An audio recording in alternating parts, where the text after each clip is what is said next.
The grand ballroom of the Four Seasons Beverly Hills buzzed with the soft clinking of champagne glasses and the hushed voices of the world's most powerful individuals. Under the sparkling crystal chandeliers, the room seemed to hum with an aura of exclusivity, a place where money, influence, and status reigned. The elite gathered, their tailored suits and glittering gowns blending with the polished marble floors. Conversations about mergers, acquisitions, and global investments filled the air. At the center of it all was Charles Drake, the CEO of Drake Nova Technologies, an empire he had built with ruthless ambition. With his sharp suit and colder gaze, he exuded control and power. At 38, Charles had long perfected the art of command. He was feared in every room he walked into, not for his wisdom or kindness, but for his ability to dominate.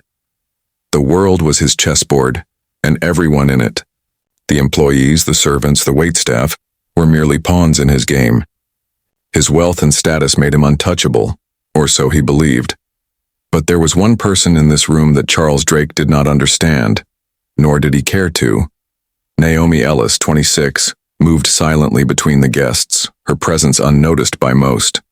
She wore the uniform of the waitstaff, her face a mask of politeness. But Naomi was not just another black woman in the background.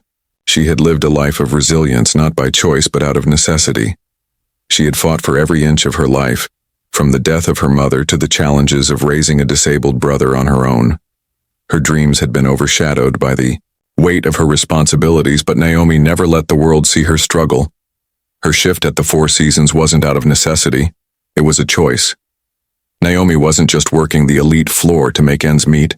She was observing, learning, and waiting.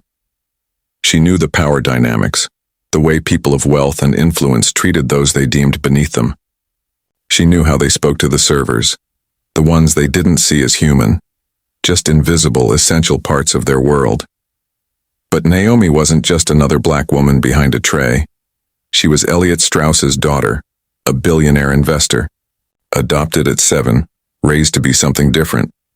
And tonight, in this room full of the world's wealthiest, Charles Drake was about to make a fatal mistake. A mistake rooted in arrogance and racism, a mistake that would cost him everything. Tonight, Naomi Ellis would teach Charles Drake that those who are underestimated, those who are treated as invisible, are often the ones who hold the true power. Naomi Ellis was no stranger to hardship. Born in a low-income neighborhood, her life had always been a battle. She lost her mother to cancer when she was just 16, a blow that left her heartbroken and determined to stand tall for the little brother she'd inherited. Elijah, her younger brother with cerebral palsy, became her responsibility when their mother passed. With no father in the picture, Naomi's heart carried the weight of family, dreams, and survival. Her dreams were vast. She had been a track star in high school, with a full scholarship offer from a major university. She had envisioned herself in the Olympics, the center of the world, standing tall among the best. But dreams, she soon learned, don't pay the rent. Reality had a way of redirecting hopes to more immediate needs. Bills piled up and rent came due faster than any race she could run. Instead of hitting the track, Naomi put on a uniform and worked 3 jobs to keep Elijah in a good school and to ensure he received the therapy he needed. Her life at that point was defined by silent sacrifices. No complaints, no requests for sympathy. She never used the hardships she faced to ask for pity. Instead, she chose to quietly grind. To be seen as strong was her shield. To be overlooked, invisible. That was her armor. She had lived with the knowledge that to survive in this world, she needed to make herself indispensable, yet unnoticed. But this night at the Four Seasons, in the midst of the most important dinner of Charles Drake's career, Naomi would no longer be invisible.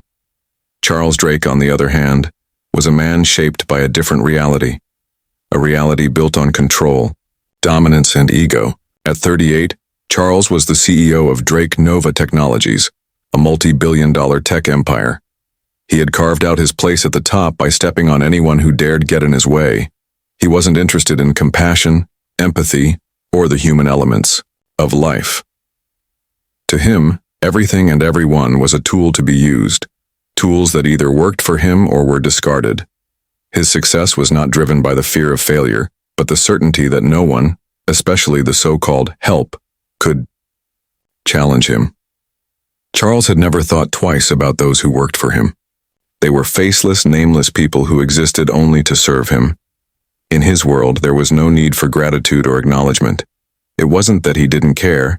It was that he believed his power made him exempt from recognizing their humanity. After all, why would he need to? He had earned everything through sheer dominance, not kindness. But tonight, he would face a challenge that even his empire could not shield him from. A challenge not of wealth, but of character. The evening was moving smoothly, an air of calm elegance filling the Four Seasons ballroom. The scent of delicate appetizers mingled with the faint clink of fine crystal glasses, creating a symphony of wealth and power. Charles Drake, seated at the head of the table, was animated in conversation with Elliot Strauss, the German-born investor whose billions could make or break an empire. Everyone was on edge, hanging on every word as Elliot, the quiet storm, was considering a major deal worth $3.5 billion. But Naomi Ellis, dressed in her crisp uniform, weaved through the room unnoticed, her movements graceful, practiced. She had a job to do. Her mission: serve the powerful, stay unseen, and observe. She knew the weight of the room's atmosphere, how power worked its way into the walls like a silent hum. Naomi's work ethic, silent and efficient, earned her the respect of the staff, but it also rendered her invisible in the eyes of the guests. They were the elite, and she was just another face among the help. As she approached Charles's table with a bottle of Chateau Margaux, her hands steady, her eyes focused, it happened. A glass tipped, wine spilling across the pristine white tablecloth, sending deep red Bordeaux splashing toward Charles's perfectly tailored suit. The room seemed to hold its breath. "I'm so sorry, sir," Naomi said, voice calm and steady, already reaching for a napkin to clean the mess. Charles Drake, his expression unchanged, looked at her with cold disdain. Without a hint of empathy or understanding, he muttered, his words piercing the silence like a dagger. "Don't touch me, you stupid black girl." The words weren't loud, but they were sharp, calculated. It wasn't just an insult, it was a clear statement of where he saw Naomi and everyone else in the room, in the hierarchy of power. Charles didn't even look at her as he swatted away, the napkin she was holding, annoyed at the disruption, as though she had ruined his evening with a mere mistake. But Naomi didn't flinch. She didn't apologize again, she didn't respond. She simply stepped back, the napkin still in her hand. The room was silent, suspended in time. Phones began to tilt surreptitiously into record mode. The tension was palpable, but Naomi stood still, a rock in a sea of discomfort. No one knew what to do. No one had expected this. In the quiet of the room, her silence was more powerful than 100 shouts. Charles, oblivious to the magnitude of his words, simply turned back to the conversation, brushing it off with a wave of his hand, as though his actions had not just ripped through the air with the sharpness of cruelty. His voice rose, attempting to return the room to normalcy, but the energy had shifted, leaving behind an uncomfortable weight that no amount of wine or expensive appetizers could erase. Naomi didn't make a scene. She didn't argue. She didn't even look at Charles again. Instead, she quietly moved to the next guest, serving with the same precision, the same calm grace. But inside, something had shifted. Naomi had felt the sting of every racial slur, every disrespectful glance, every time someone had failed to see her humanity. But tonight, in this room with all the eyes on her, she wasn't just a waitress. She was a woman with purpose, with dignity, and with a quiet strength that would soon change everything.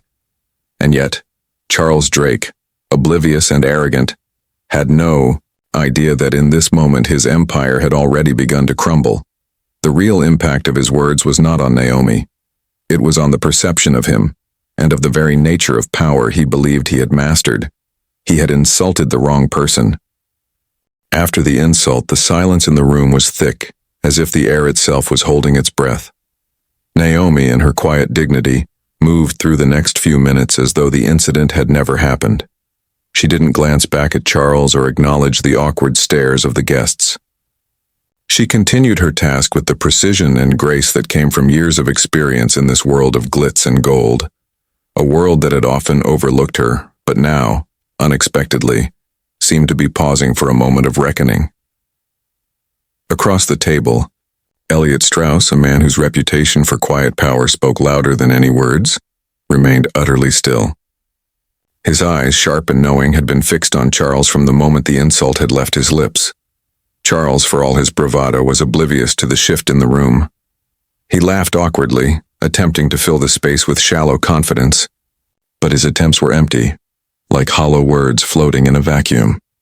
Elliot knew better than to make an impulsive move. He understood the weight of the moment, the power of silence, and the importance of waiting for the right time. Unlike Charles, Elliot valued character above all else, and Naomi had just proven without saying a word that she had more integrity in her little finger than Charles had in his entire empire. As the tension grew, the conversations around the room slowly began to stutter back to life, but the mood had shifted. Naomi's grace had not gone unnoticed. The guests who once looked at her as just another invisible part of the service staff now saw her for what she truly was, a woman of immense strength, not to be underestimated. Charles, however, continued his spiel, speaking louder now, trying to salvage what he thought was a minor hiccup in his perfect evening. His words became increasingly disconnected, as if he were trying to distract everyone from the storm brewing under the surface.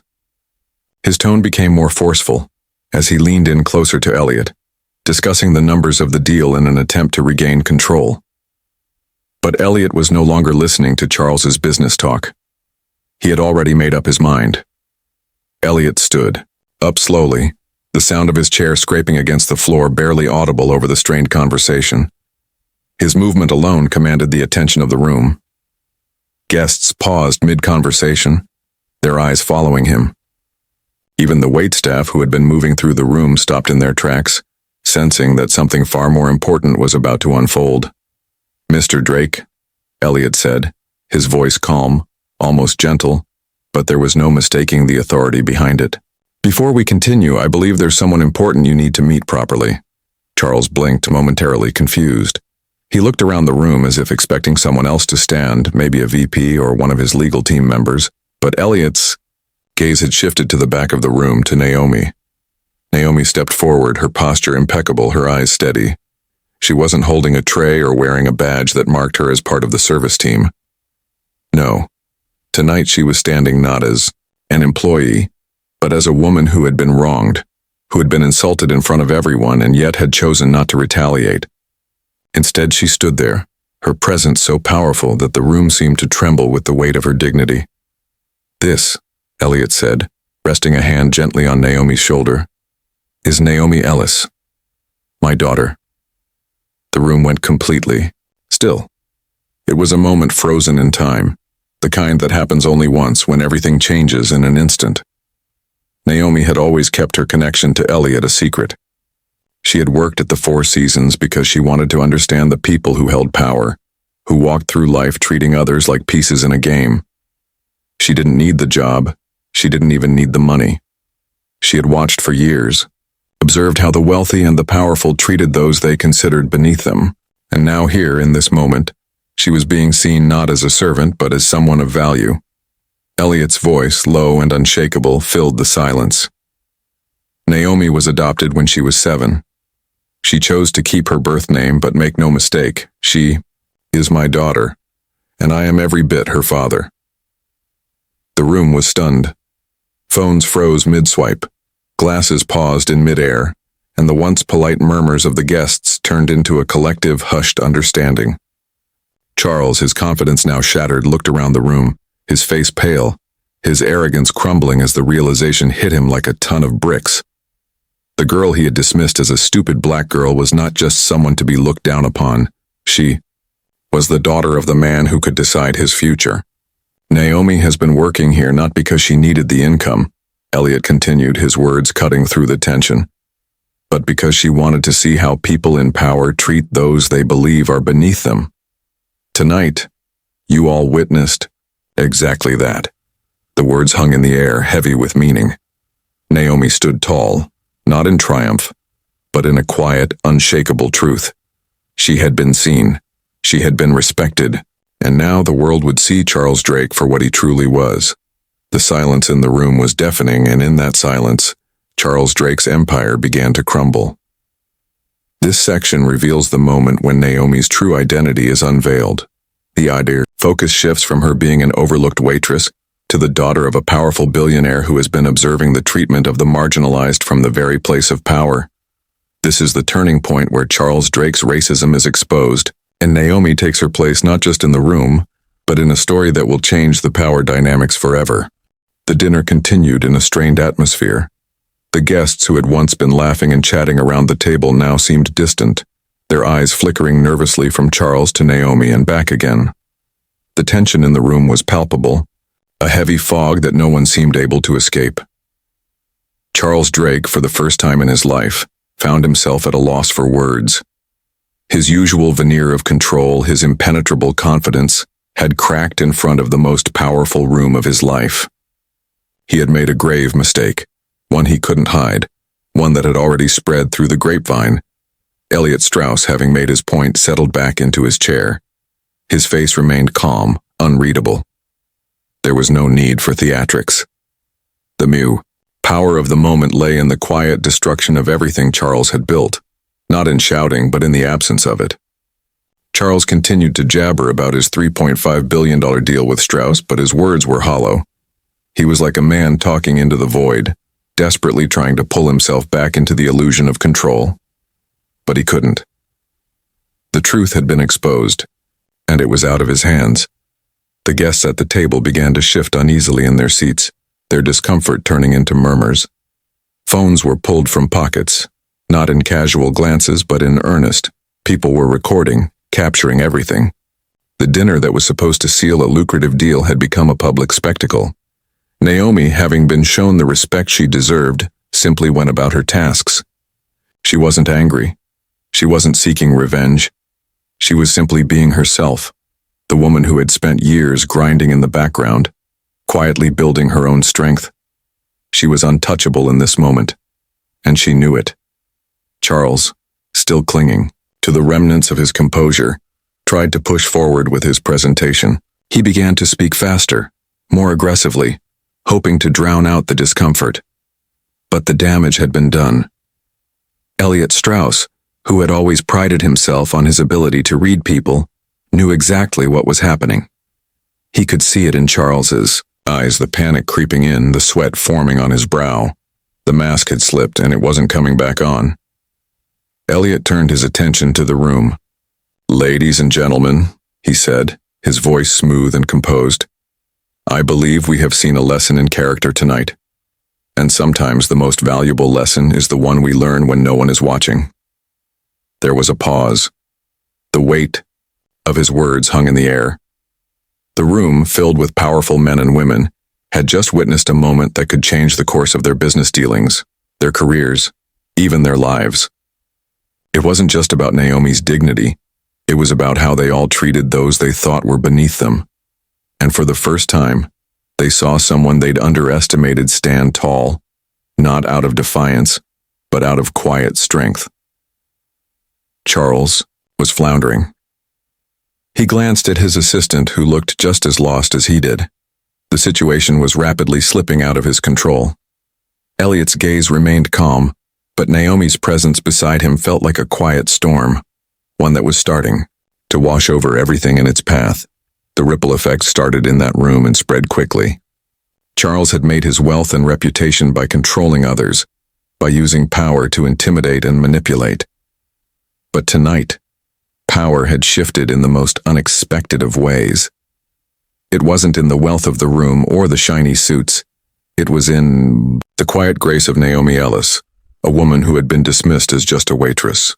And now, with her head held high, she was about to make Charles's downfall inevitable. As the dinner wound down, the damage to Charles's reputation and business began to unfold in real time. Phones buzzed incessantly as guests sent messages, took screenshots, and shared the shocking video of Naomi's grace under fire. The tables had turned, and Charles found himself trapped in a scenario he never thought he would be in. The world he had so carefully constructed, a world where power was wielded with arrogance, was beginning to unravel before his eyes. Meanwhile, Naomi had finished her duties and walked calmly to the back of the room. She wasn't seeking attention. She wasn't waiting for applause. She was simply walking away from a moment that was hers.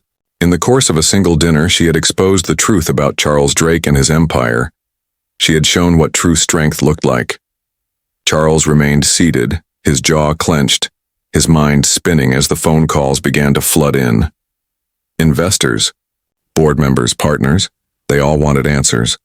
But no words could undo the public humiliation he had just faced.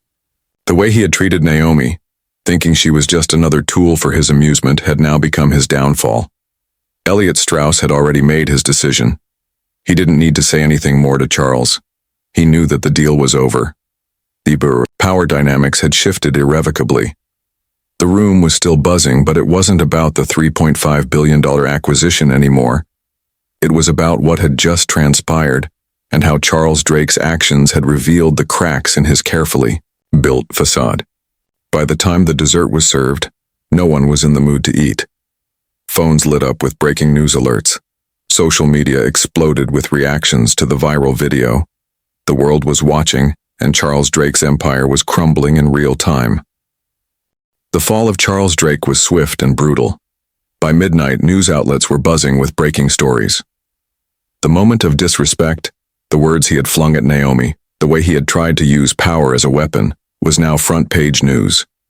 Charles had always believed that business was war. To him, power was something to be asserted, never questioned. He had built his empire on a foundation of ruthlessness, using fear and control to maintain his position at the top. But tonight, the very thing he had relied on, the power of intimidation, had turned on him. Elliot Strauss's quiet influence was unmatched. While Charles had spent his career trying to manipulate situations to his advantage, Elliot had been a master of patience, of observing, of waiting for the right moment. The room, at the Four Seasons, had witnessed that moment. And it wasn't just Naomi's strength that had taken the spotlight. It was Elliot's ability to turn a simple dinner into the final nail in Charles's coffin. Charles, still sitting at the table, tried to regain some semblance of control. His phone was buzzing incessantly, but he didn't answer. He was lost in the realization that he had just lost everything. No matter how many calls he made or how many apologies he tried to offer, the damage had been done. People had seen who he really was. The arrogance, the disregard for others, the ugly side of power. His executives were now scattered across the room, trying to salvage what they could. Some had already started sending messages to their PR teams. Others were trying to broker damage control, but it was too late. The video of the incident was already going viral. Social media was exploding with clips of Naomi's calm, dignified response to his cruelty. Memes flooded Twitter and Instagram. Hashtags like Dominator Power Shift and Davu, the girl he called stupid, trended globally. The media's coverage only amplified the situation. Charles's once pristine image as a brilliant CEO, the man who had turned a small tech startup into a multi-billion-dollar empire, now lay in tatters. What had once been a private moment, a dinner where deals were made and alliances forged, had become a global spectacle. The world was watching as his empire crumbled. The initial reports focused on Naomi's graceful handling of the insult, but as the story developed, more details emerged. Naomi wasn't just a waitress. She was the adopted daughter of Elliot Strauss, a billionaire investor who had long been known for his ethical approach to business. People began to question everything they had known about Charles Drake. How could someone who was so powerful be so blind to the humanity around him? But the most damning thing of all was the fact that Charles had insulted Naomi not because of her actions, but because of who she was.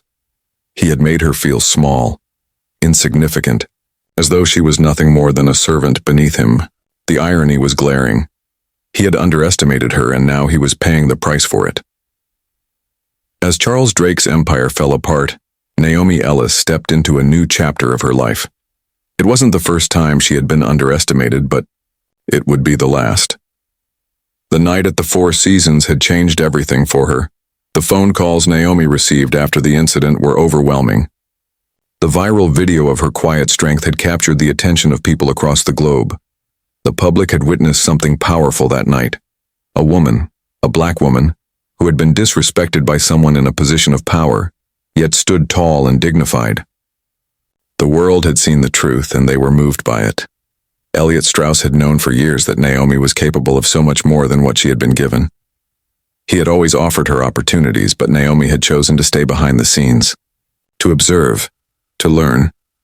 She had wanted to understand how power truly worked, not from the boardrooms but from the ground up, and now she was finally being recognized for the strength she had always carried. The next morning, after the fallout from the dinner, Elliot called Naomi into his office. He sat behind his desk, the weight of the previous night's events still hanging in the air. He didn't need to say much. Naomi already knew what was coming. "I've been thinking about this for a while," Elliot said, his voice calm. "It's time." Naomi didn't need an explanation. She knew exactly what he was offering. Elliot had always been a man of action, and he knew that Naomi had proven herself, not just to him, but to the entire world. He was offering her a position at Strauss Holdings, a position of real power, a place where she could use her voice to influence the business world, a place where she could continue her mission of exposing the truth. Naomi took a deep breath. This was what she had been preparing, for what she had always known she was capable of. But there was one thing she wasn't willing to let go of: her dignity, the very thing Charles Drake had tried to strip away from her. "I'll do it," Naomi said, her voice steady. "But on one condition. I want to start as director of corporate humanity, a position that will ensure that no one, no matter their role or background, is ever treated the way I was." Elliot smiled. "It's yours." Naomi's first day at Strauss Holdings was nothing like the work she had done before. Gone were the trays and the polished floors of the Four Seasons. Now she stood in an executive office, her nameplate shining bright on her desk. She wasn't just the adopted daughter of a billionaire investor. She was now a key figure in a company that had been built on ethical values. The media attention was inevitable. Naomi's story, her rise from waitress to executive, was captivating. People from all over the world wanted to know how a woman who had been disrespected in such a public way could rise above it all and take control of her destiny. The narrative was powerful. Naomi Ellis was no longer a background player in someone else's story. She was the one writing it. But despite all the media attention, Naomi remained focused. She knew the real work had just begun. The role she had created for herself wasn't about revenge. It was about setting a new standard for leadership, one that valued character over status, dignity over wealth. She had seen how power could be abused, and she was determined to change that. Naomi spent her first few months at Strauss Holdings working tirelessly to implement policies that valued employees for who they were, not just what they produced. She began to create initiatives for diversity and inclusion that were not just about numbers, but about creating a culture where every voice mattered. She wanted to make sure that no one, no matter their position, would ever feel invisible again. The Karkir ripple effect of Naomi's leadership began to spread beyond Strauss Holdings. As more companies heard about the changes she had implemented, they began to take notice. Naomi had created a model that didn't just focus on profits but on people. Her message was clear. Respect, integrity, and humanity were just as important as the bottom line. Meanwhile, Charles Drake's downfall continued to unfold.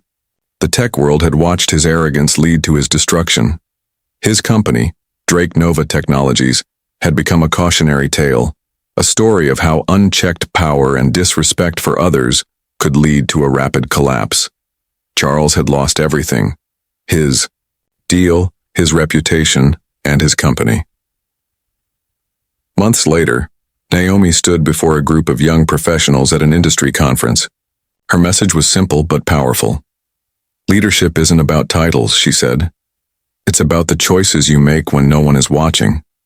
It's about the way you treat the people around you, especially those who have no power to change your life." Her words resonated with the audience. Naomi had proven that true power didn't come from wealth or influence. It came from character, from the ability to rise above adversity, and from the courage to make a difference. As Naomi looked out at the room of aspiring leaders, she knew she had changed the game. She had taken the lessons of her past and used them to create a future where respect wasn't optional. It was mandatory.